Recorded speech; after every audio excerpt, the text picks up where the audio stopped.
वजूद मेरी इस नई कहानी का नाम है। वजूद का मतलब है अस्तित्व, और मैंने ये कहानी रक्षाबंधन के उपलक्ष्य में लिखी थी।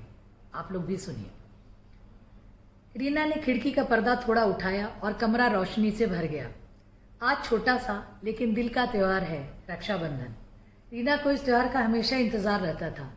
टीका लगाना, थाली में रखा राखी का गिफ्ट, हंसी ठिठोली, मजाक चुगल, जैसे पूरा बचपन लौट आता था। आजकल रेडियो, टीवी, दूरदर्शन पे गाने सुनने को मिलते नहीं। बचपन में दूरदर्शन पे पुरानी फिल्मों के गाने आते थे और पता चल जाता था होली, दिवाली, ईद, सबके अलग अलग गाने। भावपूर्ण वातावरण तो अब जीवन से ही दूर हो गया है। डिजाइनर का माहौल है, अमेजन है ना, कुछ भी पार्सल मिल जाता है। रीना ने टेबल पर सुंदर से थाली सजा रखी थी। लाल पीली 2 सुंदर राखियां, चावल, अक्षत, रोली, दिया और एक घी का दिया। माँ कहती थी ये सब कुछ ना कुछ संकेत हैं, श्रद्धा और परंपरा के। दीर्घायु होने के लिए दही, चावल और घी। उसे हंसी छूट जाती थी माँ की बातों पर।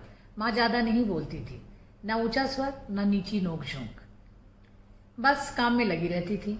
बड़ा लाल टीका, पाड़ की चौड़ी साड़ी और लंबी चोटी कमर तक झूलती हुई। कभी याद नहीं है कि उनके बाल खुले हों और उन्होंने उनके बालों को छुआ है। अलग थलग लगती थी हमें, जैसे घर में हैं और नहीं भी। पिछले 5 सालों से रवि रक्षाबंधन पे नहीं आया है और नहीं आए हैं बड़े भैया। बड़े भैया पूरे 4 साल बड़े हैं रीना से। कितना साथ निभाया हमने स्कूल से लेकर कॉलेज तक। रीना सोचकर मुस्कुराई।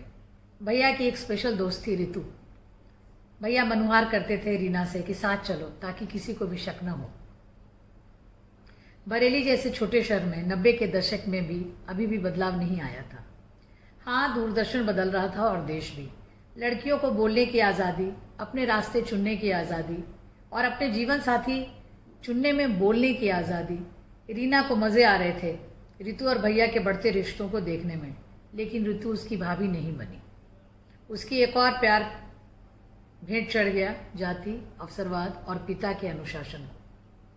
दिन गुजरते रहे, रीना की भी शादी हो गई। पापा का व्यापार अच्छा चल रहा था, सीमेंट, पेट्रोल, टायर इत्यादि इत्यादि। मायके का आना जाना लगा रहा। 15 साल बीत गए। भैया डॉक्टर बन गया था और रवि चला गया इंजीनियर बन के अमेरिका।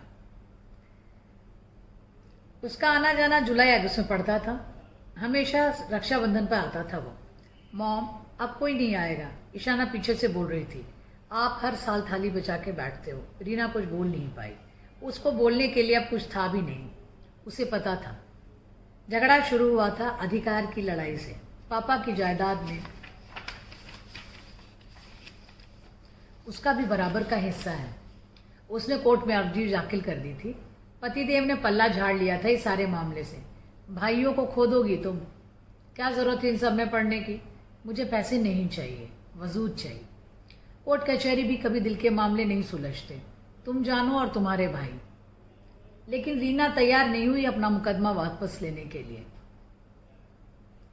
उसी बीच में 5 सालों से वो थाली सजाकर बैठती है उनके आने के इंतजार में। माँ पापा अब दोनों नहीं रहे।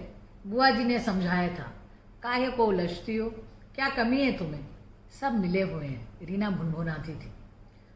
इस तरह के पारिवारिक जमाव में उसे लगता था उसका अपना कोई नहीं है, कोई समझता ही नहीं। बात जमीन के टुकड़े या पैसे की नहीं है, बात है अधिकार की। पापा ने क्यों नहीं दिए 3 हिस्से? क्या मैं उसी वंश का हिस्सा नहीं हूँ? भाई बहन का रिश्ता है चुगल का, बराबरी का और छोटे मोटे झगड़ों का। 2 भाइयों की अकेली बेटी को माँ बाप का प्यार दुलार तो मिला, लेकिन बेटी का वजूद शून्य था बेटों के आगे। खिला पिला दिया, शादी कर दी, अब अपना घर बार संभालो। तुम्हारा वजूद उस घर में है, यह नहीं। पराई शब्द से रीना को चिढ़ थी। आज के ज़माने में शायद अब इस शब्द का कोई मतलब नहीं रह गया। भैया मुँह चुराते हैं। उन सारे सालों का कोई लोखा जोखा नहीं उनके दिल में, जब हम साथ साथ खेलते, पढ़ते, घूमते थे। रीना अपनी लड़ाई अकेले लड़ रही थी। वकील है ना, मुफ्त में कोर्ट चली गई। भैया की तीखी आवाज़ उसके कानों में पड़ी थी। बुआ के बेटे की शादी के समय रीना उनके सामने नहीं आई थी।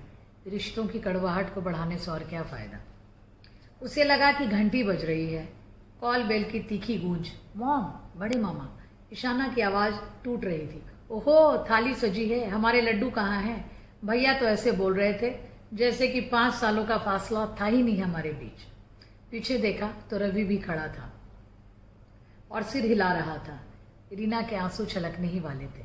ये आंसू भी अजीब होते हैं ना, हर मौके पे निकल आते हैं, चाहे सुख हो चाहे दुख। थाली में भैया ने कागज रख दिया है, हमारी तरफ से तुम्हारे अधिकार वापस लौटा रहा हूँ, भैया धीरे धीरे बोल रहे थे। रीना मुस्कुराई और दोनों भाइयों के हाथ पकड़ लिया। खोलकर देखोगी नहीं? भैया की पुरानी चूल वाली आवाज़ बाहर लौट आई थी।